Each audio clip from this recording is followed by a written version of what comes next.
ये देखें right angle triangle, इसमें तमाम इन्फॉर्मेशन ये मैंने सब बना दी है। ये मैंने आपको दिखा रहा हूँ कि ये 90 एंगल है, ये थीटा है, ये परपेंडिकुलर है, ये बेस है, ये हाइपोटेन्यूस है। पाइथागोरस थ्योरम जो है वो क्या कहता है? पाइथागोरस थ्योरम कहता है perpendicular square plus base square is equal to hypotenuse square. ठीक है, यानी परपेंडिकुलर का स्क्वायर करें फिर बेस का स्क्वायर करें तो उसका जो आंसर है वो हाइपोटेन्यूस स्क्वायर के बराबर होगा। ये जो इक्वेशन है ये आपके पास किस लिए है? ये आप राइट एंगल ट्राइंगल के जरिए, अगर कोई इक्वेशन इसको फुलफिल करेगी तो हम कहेंगे यार ये जो ट्राइंगल है वो राइट एंगल ट्राइंगल। इसके जरिए आप मालूम कर सकते हैं कि ट्राइंगल कौन सी, यानी परपेंडिकुलर बेस का परपेंडिकुलर का स्क्वायर करें बेस का स्क्वायर करें वो हर सूरत में हाइपोटेन्यूस के स्क्वायर के बराबर आएगा। Perpendicular square plus base square is equal to hypotenuse square, ये पाइथागोरस थ्योरम का स्टेटमेंट है, इसको याद रखना है, आइंदा ये काम आएगा। अब देखना ट्रिग्नोमेट्रिक रेशियोज हैं। ट्रिग्नोमेट्रिक रेशियोज टोटल कितने होते हैं? वैसे तो फंडामेंटल 3 ही होते हैं, साइन, कॉस और टेंजेंट।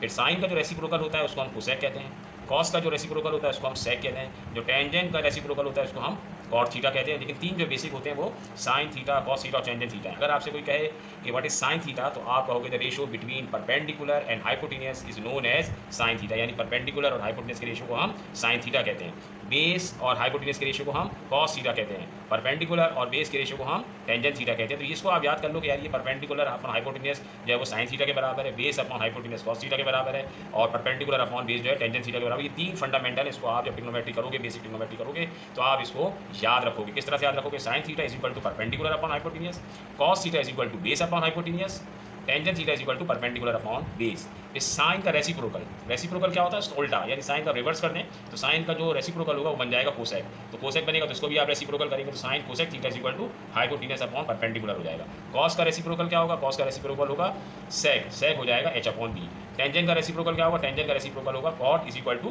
Base upon perpendicular. इसका मतलब है कि अगर आपसे कोई पूछेगा साइन का रेसिप्रोकल क्या है तो आप कहोगे भाई साइन का रेसिप्रोकल कोसेक है। आपसे पूछे भाई कॉस का रेसिप्रोकल क्या है, आप कहोगे सेक है। कोई पूछे आपसे कि टेंजेंट थीटा का जो रेसिप्रोकल है क्या, तो आप कहोगे कॉट थीटा। और इसको इस तरीके से भी लिखते हैं, ये हमेशा याद रखिएगा कि अगर मुझे रेसिप्रोकल लिखना है तो मैं लिखूंगा sine theta is equal to 1 upon cosec theta. और मैं इसको दोबारा ऐसे भी लिख सकता हूँ कि cosec theta is equal to 1 upon sine theta. एक ही बात है ये, cosec theta is equal to 1 upon sine theta. कभी भी साइन थीटा कोसेक थीटा के बराबर नहीं होता, 1 अपॉन की शक्ल में आएंगे क्योंकि दोनों एक दूसरे के रेसिप्रोकल होते हैं। Sine theta is equal to 1 upon cosec theta is equal to 1 upon sine theta. ये इन्फॉर्मेशन है आपके पास। इसी तरह से कॉस थीटा रेसिप्रोकल है किसका? किसका रेसिप्रोकल है? ये है सेक थीटा, तो हम लिखेंगे cos theta is equal to 1 upon sec theta. इसी तरीके से बिल्कुल हम लिखेंगे कि sec theta is equal to 1 upon cos theta. तो ये लिखने का तरीका याद रखिएगा कि दोनों रेसिप्रोकल है, तो ये sine theta 1 upon cosec theta लिख सकते हैं, कोसेक को 1 अपॉन साइन लिख सकते हैं, कॉस को 1 अपॉन सेक लिख सकते हैं, सेक को 1 अपॉन कॉस लिख सकते हैं। इस तरह से टेंजेंट को आप लिख सकते हैं 1 अपॉन कॉट थीटा। कहने का मतलब ये कि टेंजेंट को कॉट थीटा के बराबर नहीं लिख सकते आप, और कॉट थीटा को आप लिखेंगे 1 अपॉन टेंजेंट थीटा। तो ये की बात लगेगी। तो ये इन्फॉर्मेशन है जो आपको याद रखनी है, क्योंकि जब आपके पास कुछ नई वीडियोस आएंगी तो ये जो इन्फॉर्मेशन है सारी काम में आएंगी कि यार ये साइन थीटा कहाँ से आ गया। तो अगर आपसे पूछा जाए साइन थीटा क्या होता है तो आप कहोगे ratio between perpendicular and hypotenuse. आपसे पूछा जाए कॉस थीटा क्या तो ratio between base and hypotenuse. आपसे पूछा जाए टेंजेंट थीटा क्या तो आप कहोगे कि ratio between perpendicular and base and so on. Thank you. अच्छा भाई ये देखें ट्राइंगल मैंने बनाई है, ये समझ आए कि एंगल सी जो है वो 90 का है।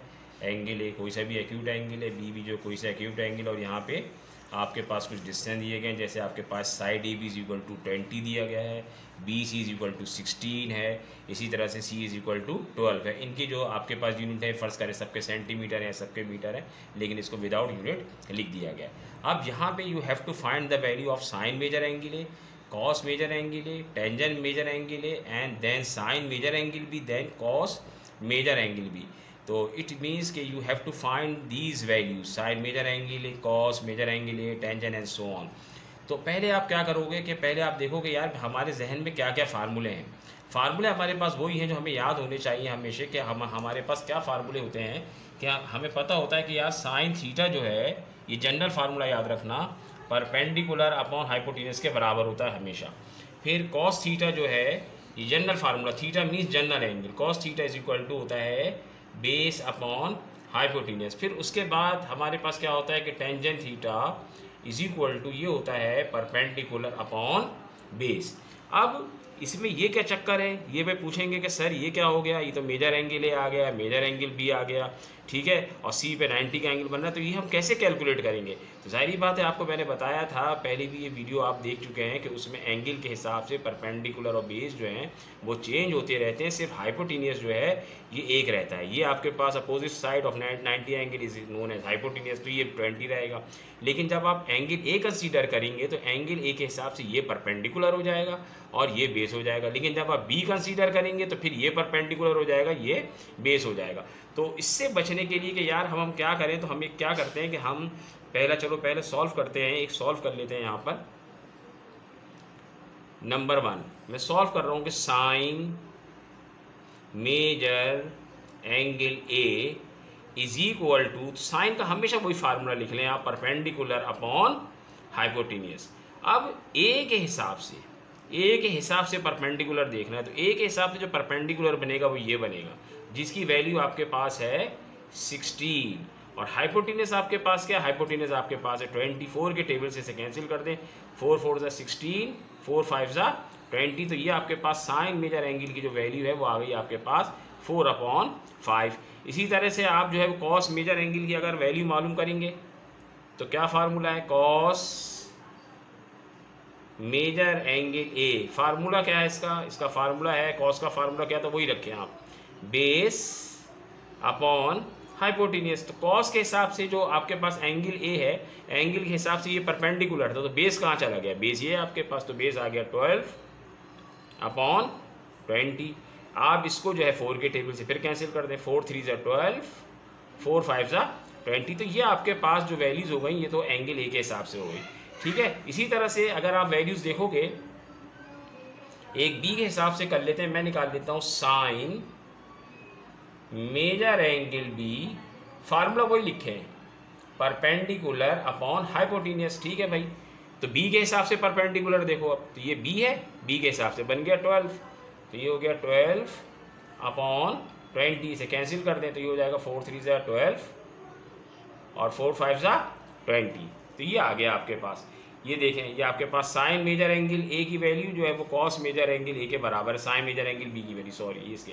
तो इस तरह से वैल्यूज जो है ना ये हमेशा चेंज होती रहती हैं with respect to angle A.